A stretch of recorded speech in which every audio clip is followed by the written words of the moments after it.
Hello student. पिछले class में हम लोगों ने क्लास 10 फिजिक्स चैप्टर 1 को फिनिश किया था।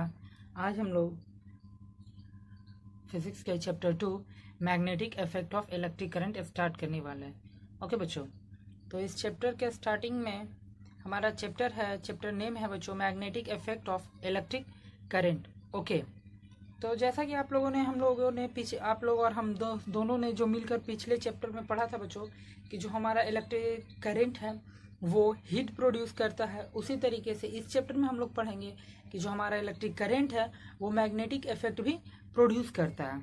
ओके, जैसे कि हम लोगों ने पिछले क्लास में मैंने आपको पढ़ाया था चैप्टर 1 में कि जो हमारा इलेक्ट्रिक करंट रहता है वो हीटिंग इफेक्ट प्रोड्यूस करता है, हीटिंग इफेक्ट को प्रोड्यूस करता है। उसी तरीके से हमारा जो इलेक्ट्रिक करंट होता है वो मैग्नेटिक इफेक्ट को भी प्रोड्यूस करता है। ठीक है, तो ये जो मैग्नेटिक इफेक्ट है इसके टर्म का मतलब क्या हुआ। ठीक है, तो देखते हैं। Magnetic effect of electric current means that an electric current flowing in a wire produces a magnetic field around it.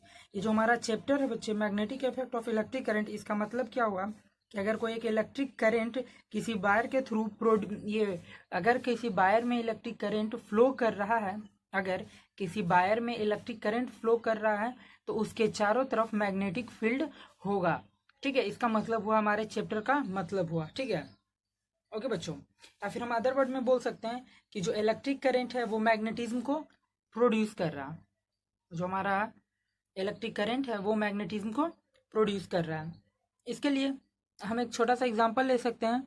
अगर हम एक बैटरी लेते हैं और इंसुलेटेड कॉपर वायर लेते हैं अपने साथ, और उस इंसुलेटेड कॉपर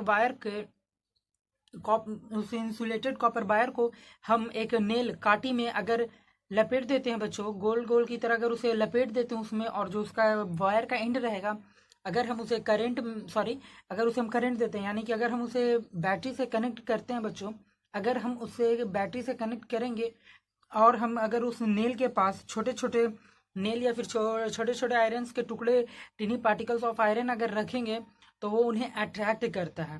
तो इससे हमें ये पता चलता है कि अगर जो हमारा आयरन पार्टिकल है, नेल तो हमारा एक आयरन है, तो उसमें जो हमारा करंट प्रोड्यूस हो रहा है उसके चारों तरफ, जिस वायर में करंट प्रोड्यूस हो रहा है तो वो अपने चारों तरफ मैग्नेटिक फील्ड बनाए, जिससे कि वो नेल अपने आजू बाजू के जितने भी टीनी पार्टिकल्स थे आयरन के, या फिर छोटे छोटे नोकी ये नेल रहते हैं छोटे बच्चे छोटे छोटे, या फिर आप उन सबको वो अपने तरफ अट्रैक्ट करता है। ओके, तो ये उसका एक एग्जाम्पल हुआ।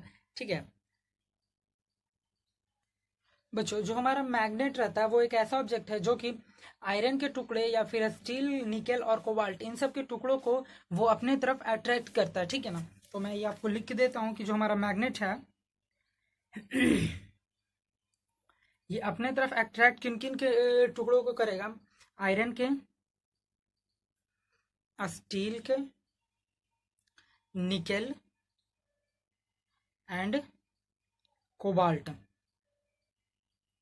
बच्चे, जो हमारा मैग्नेट है वो आयरन, स्टील, निकेल, कोबाल्ट के टीनी टीनी पार्टिकल्स को वो अपने तरफ अट्रैक्ट करता है। जो हमारा मैग्नेट है बच्चों, इसका शेप और साइज बहुत ही अलग अलग होते हैं। मतलब कि जैसे कि अगर हम जिस टाइप से अगर यूज करना चाहते हैं, जहां हम यूज करना चाहते हैं, तो हमारे यूज के अकॉर्डिंग हमारे मैग्नेट का शेप और साइज हम उस टाइप के यूज करते हैं।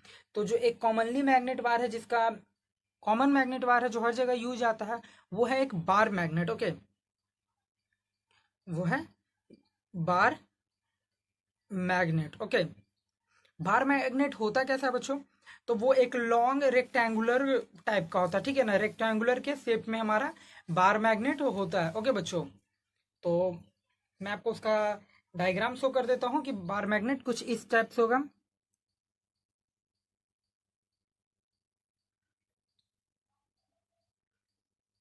ये हमारा बार मैग्नेट हो गया। ओके,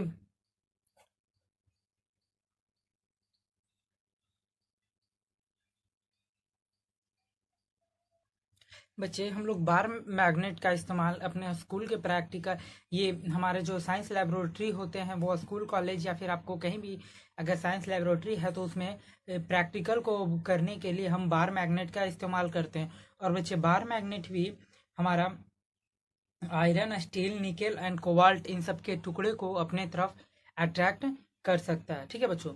और ये जो मैग्नेट होता है ना बच्चों, मैग्नेट, उसमें दो पोल होते हैं, एक नॉर्थ पोल एक साउथ पोल। अगर हम मैग्नेट के बीच में, अगर हम मैग्नेट के मिडिल में, एकदम मिडिल में अगर हम रस्सी बांध के अगर उसे लटकाते हैं, अगर मैग्नेट को अगर हम एक थ्रेड के सहारे लटकाएंगे बच्चों, तो अगर वो घूम कर जो उसका नॉर्थ का सिरा होगा वो हमारे नॉर्थ डायरेक्शन में, और जो साउथ का सिरा होगा वो हमारे साउथ डायरेक्शन में होगा। ठीक है। तो जो नॉर्थ डायरेक्शन में होता है हम लोग उसे नॉर्थ पोल, और जो साउथ डायरेक्शन में होता है बच्चे हम लोग उसे साउथ पोल कहते हैं। जैसे कि अगर ये हमारा नॉर्थ पोल है और ये हमारा साउथ पोल है इस मैग्नेट का। ओके। और एक चीज बच्चों, जो हमारा मैग्नेट के पोल्स होते हैं, सेम पोल एक दूसरे को रिपेल करते हैं। जैसे कि अगर हमारा ये मैग्नेट है, अगर एक दूसरे मैग्नेट को हम लाएं, ये साउथ पोल ये नॉर्थ पोल हुआ, अगर इस मैग्नेट, ये फर्स्ट वाले मैग्नेट को अगर इस सेकेंड वाले के नॉर्थ एक साथ दोनों रखेंगे बच्चे, तो ये दोनों एक दूसरे को रिपेल करता है, और अगर साउथ को रखेंगे तो भी ये रिपेल करेगा।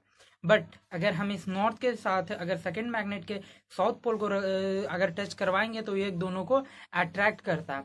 तो जहां जहां सेम पोल रहेगा वो एक दूसरे को रिपेल करेगा, और अनलाइक पोल्स रहेंगे तो वो एक दूसरे को अट्रैक्ट करते हैं। ओके बच्चों, तो यहाँ तक आई थिंक आप लोगों को क्लियर हो गया होगा कि हमारा जो magnet effect of electric current है उसका मतलब क्या है, कैसे इलेक्ट्रिक प्रोड्यूस होता है और कैसे वो खींचता है अपने तरफ वो। और मैग्नेट का मैंने आपको शेप साइज के बारे में बताया। जो मैग्नेट हम लोग रेगुलर इस्तेमाल करते हैं, कॉमनली यूज करते हैं, उस मैग्नेट के भी बारे में हमने डिस्कस कर लिया। ओके। और ज़्यादातर ये जो हम मैग्नेट्स होता है बच्चों, उसका इस्तेमाल हम लोग radio, television, stereo speakers, refrigerator doors, जो हमारे फ्रिज होते हैं उसके डोर्स में भी लगे हुए रहते हैं मैग्नेट बच्चों। फ्लॉपीज जो हमारा कंप्यूटर में इस्तेमाल होता है, या फिर जो हमारे कंप्यूटर का हार्ड डिस्क होता है उसमें भी मैग्नेट का इस्तेमाल रहता है, या फिर बच्चों के जो खिलौने होते हैं उसमें भी हमारे मैग्नेट का इस्तेमाल किया जाता है। तो बच्चों ये तो था आपका मैग्नेट के ऊपर एक इंट्रोडक्शन। अब हम लोग थोड़े से टॉपिक को आगे बढ़ाते हैं, और अब हम लोग इंटर करते हैं मैग्नेटिक फील्ड में के बारे में पढ़ेंगे। ओके। मैग्नेटिक फील्ड बच्चे, ये जो हमारा मैग्नेटिक फील्ड है, जैसे कि हमने पिछले चैप्टर में पढ़ा था कि जो हमारा इलेक्ट्रिक चार्ज है वो इलेक्ट्रिक फील्ड को क्रिएट करता है, उसी तरीके से जो हमारा मैग्नेट है वो मैग्नेटिक फील्ड को क्रिएट करता है। ओके बच्चों, अगर हम एक मैग्नेट लिए, मान लेते हैं कि अगर ये हमारा मैग्नेट है, तो इसके चारों तरफ ये जो इसका स्पेस है बच्चों, इस मैग्नेट के चारों तरफ जो इसका स्पेस है, ये स्पेस में मैग्नेटिक फील्ड होगा। ओके। तो एक मैग्नेट जिस प्रकार के इलेक्ट्रिक चार्ज अपने चारों तरफ इलेक्ट्रिक फील्ड प्रोड्यूस करता है बच्चों, उसी तरीके से अगर हमारा जो मैग्नेट है वो अपने चारों तरफ मैग्नेटिक फील्ड को प्रोड्यूस करता है। ओके।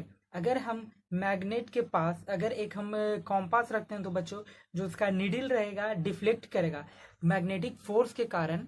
मैग्नेटिक फील्ड जो फोर्स उत्पन्न करती है, जो फोर्स को प्रोड्यूस करती है बच्चों, अगर हम एक मैग्नेट के पास एक कॉम्पस को रखें, अगर ये हमारा मैग्नेट है, अगर इसके पास एक कॉम्पस को रखें बच्चों, ठीक है ना, अगर हम एक कॉम्पस को रखते हैं तो इसका जो निडल रहता है वो डिफ्लेक्ट करेगा इसके मैग्नेटिक फोर्स के कारण।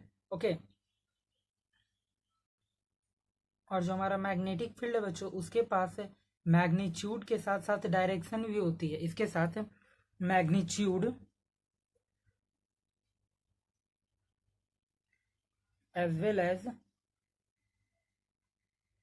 डायरेक्शंस भी होते हैं। ओके। तो जो हमारा मैग्नेट है उसके पास मैग्नीट्यूड और डायरेक्शन दोनों होते हैं। ठीक है। तो ये था हमारा मैग्नेटिक फील्ड के बारे में। ओके बच्चों, तो आज की क्लास में एज ए इंट्रोडक्शन हम यहीं तक रहने देते हैं, टॉपिक को हम नेक्स्ट क्लास में बढ़ाएंगे। ओके बच्चों, तो आज के लिए यहीं। Okay bye.